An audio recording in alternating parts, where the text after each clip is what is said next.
Danas je 2. juli 23. godine, nalazimo se na likovnoj radionici Međugeneracijskog volonterskog centra gde su prisutni i članovi pacijenti sa stomom.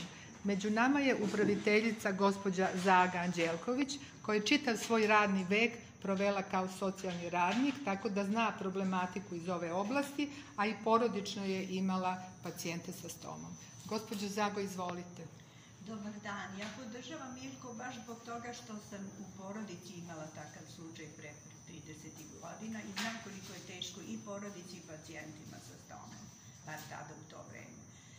Drugi razlog je zašto podržavam ovo udruženje, zato što je opšte društveno priznato i potrebno, neophodno društvu gde ima sve više i više bolesnika sa takvim problemom.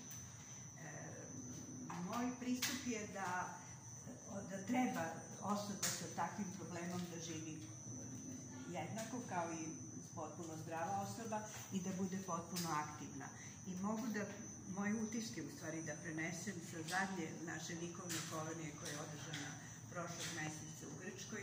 20 dana su članovi Kostome bili sa nama jednako aktivni i neprepoznatljivi po tom problemu zato što su potpuno prihvatili i osnažili sebe u smislu korišćenja i pravljenja onoga što je neophodno. Oni još nešto rade. Oni podržavaju nove bolesnike takođe posle operacije da se isto tako ponašaju kao i oni. I želim im puno uspeha u tome. Da, ali interesantno je da je put trajao 19 sati i osnovni problem je što se ljudi ne usuđuju sa stomom, sa ileokolourostomom, da putuju baš zbog toga.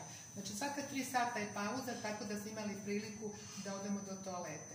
Svaki dan smo imali pozive, ali to nije problem jer se uključimo na Viber, oni uključe kameru kod pacijenta i onda im mi govorimo kako trebaju da neguju stomu, odnosno kožu oko stome. Tako da je taj njihov problem osnovni rešen, a inače imamo telefon koji je dostupan i danju i noću i imamo i na kućne posete.